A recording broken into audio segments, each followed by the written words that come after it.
Paul makes that clear. When you've come to Christ, the veil is removed. And now we all see each other for who we are, who Christ is in us, and the transformation that's taking place.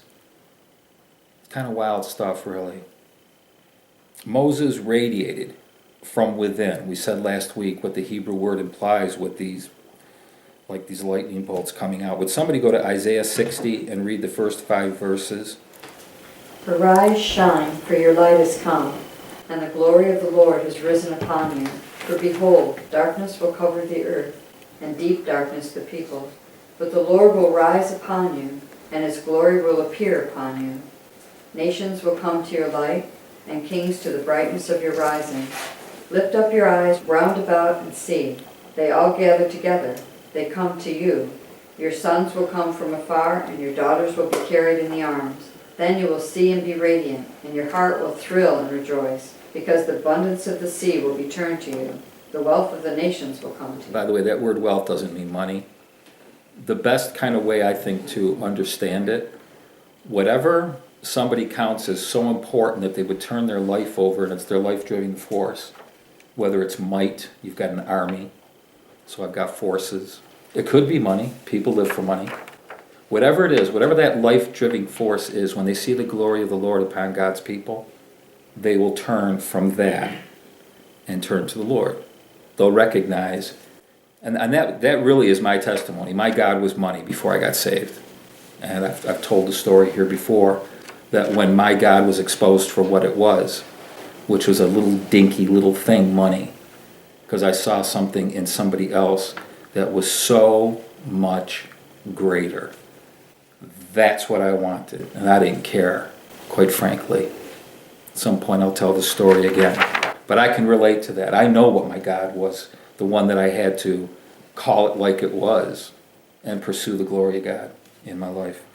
Last week we were in chapter 34, and that's where we ended at the end of chapter 34.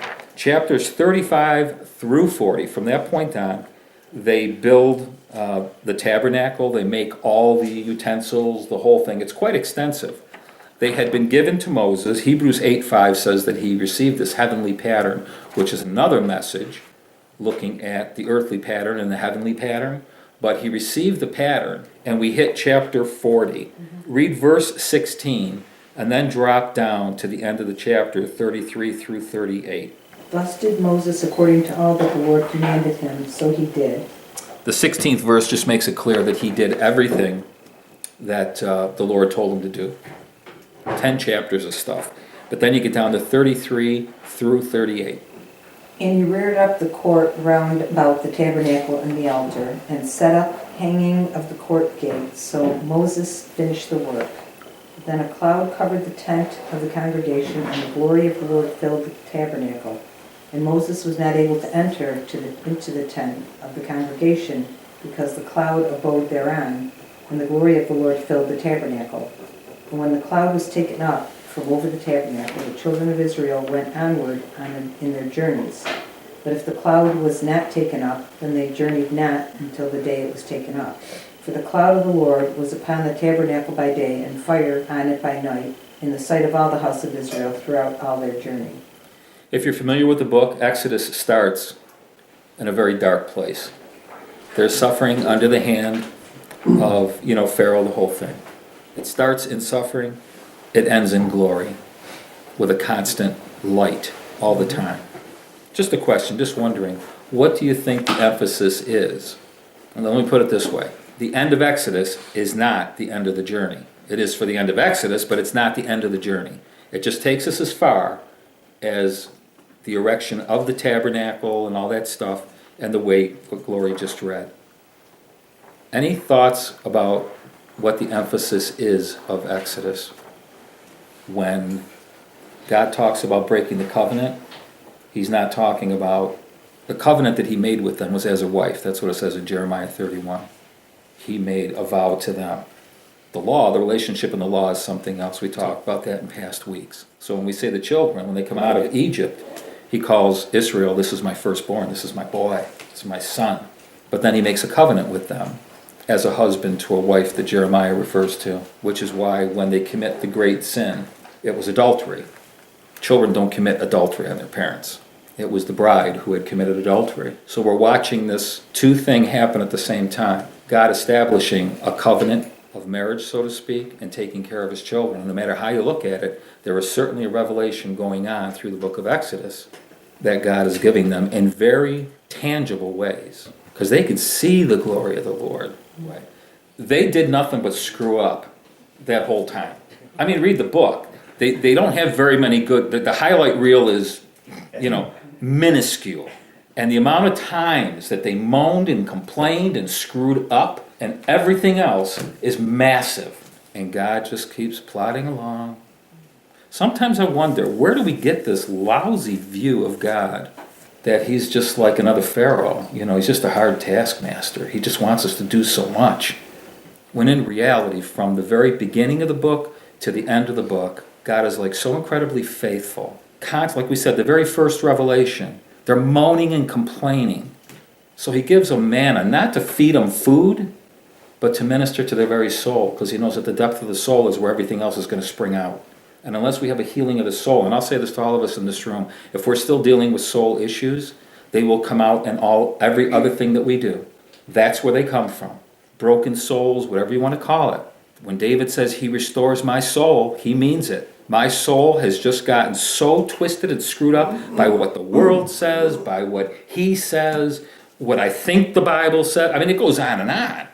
David says, this much I know, he restores my soul. And that's the first revelation of the glory of God, is a restoration of the soul, a refreshing of the soul. There's a lot that we've been talking about. But the book of Exodus, if nothing else we get out of it, is that we are seriously messed up people. Whether the relationship is with our Father or in our marriages. I mean, depending on how you want to look at it, it's a disaster. And God is there to say, I know, and I'm nuts about you, and we're making our way into this thing over here. And he does everything necessary. We get to the end of Exodus, and where is he? He's all over the place. He's going nowhere. He's on the tabernacle. He's in the tabernacle. And that's the way the book of Exodus ends. Now, some people would say, well, that's a picture of our ultimate glory when we're in heaven. And I don't believe that. I believe that's nonsense. I believe to say that, well, just gonna have to grind this thing out. If you live to be 90 years old, just grind that baby out, and someday. No, are you kidding me? That is not at all what Jesus prayed. And if Jesus prayed it, the Father heard it and he answered it. Our problem is that we haven't, to be honest with you, haven't had enough presence of mind to seek the presence of God and to recognize his glory all around us, because the whole earth is full of his glory, and to recognize the glory of God so we could be transformed. We're looking at too many things, we don't see the glory, because we're still looking for like clouds, and we're still looking for, the Moses thing. I mean, that's what Paul says, not me. He says, the Moses thing, it had a certain amount of glory to it, and the law and all that, and that's cool. History, now we're on to something else. I mean, if that's what you want, you have to live in the Old Testament. You have to go back a few thousand years and go out into the desert someplace and pray the clouds and stuff come. I want to tell you now, I'm going to save you a lot of money and a lot of time. It ain't going to happen. Because what does happen is he's given us the glory of God and his Son, Jesus Christ. And everything that we need, we see in the face of Jesus Christ. And all the transformation that takes place in the face of Jesus Christ. And it is his work and his work alone. We avail ourselves to it. That's what we do. And we have a desire for him to do that work in us. When we get to the end of Exodus, what I see is a promise to us that whatever place we find ourselves, God will take us out in the way that he'll take us out his way. When it said that Moses finished the work, he's using the same words, and this is what kind of makes it so powerful at the end. He uses the same words that he used, because remember, he wrote the Torah. He uses the same words that he used when God finished creation. He finished the work. Remember back at the end of the 6 days, he finished his work, Genesis 2? He uses the same terminology. It was finished. It is finished. I heard that someplace else. It is finished. Somebody else said that. A finished work. It's finished. It's done. None of these things you have to do. You can walk in fear, you don't have to. Because God's not going to drag you. And he's not going to overpower you. He's looking for someone who says, you know what? I'm tired of this crap, quite frankly, and I want you more than I want to see the resolution of situations, to be honest with you. I need the face more than I need the hand. If I get the face, I got the hand. I don't know of that many bodies around that have a face and don't have hands. And in the case of our Father, the Son, and the Spirit, when we look at the work that they do, even David answers it himself. He says, why so downcast, O my soul? He's a wreck. And then he catches himself. Oh, because I'm not trusting God. I'm not walking in trust. I'm not walking in faith. And faith is the substance of things hoped for. That is my connection right there, buddy. Maintaining my faith in him. And the things that he has said he's going to do, he will do. That's what's called hope. Hope is not something that we decide, oh, I hope this happens. I got news for you. It might, if God didn't say it. It might, because God does that kind of stuff. But that's not the kind of hope the Bible talks about. The kind of hope the Bible talks about is the kind of hope where God has said something. He's made a promise. And he said, I will lead you out and I will take care of you. There's nothing that can come against you that between me and you we can't handle. By the way, that thing about Moses not being able to enter, all the scholars are all over the place. But it's quite simply, when you look at what it's saying, is there was a thick cloud, and he just wasn't. It wasn't like he didn't have the capability. Couldn't see anything. The cloud was so thick. The glory was so heavy. Later on, we're going to see the same kind of glory of God that comes into Solomon's temple. But boom, everybody hits the floor. They got nothing that they can possibly do. Thank you very much. Finally, something that we can't do. Because we can do anything. Give us a task, especially if you're American. Man, if you are American, sky's the limit. We can do anything. Anything but stop fighting. Stop picking on people that are poor. Stop picking on people who God loves. Anyway, the cloud is really thick. He can't enter. So we end Exodus with a cloud in glory, on and in, which is kind of like an emphasis on the encounter and the abiding presence. In other words, you probably caught when the cloud moved, they moved. When the cloud stayed, they stayed. It was a daily encounter kind of thing with God. They were very, you say, well, gee, if we saw something like that, that would be, I would get it too if I actually saw a cloud tell me where to go and what to do. That would be interesting, wouldn't it?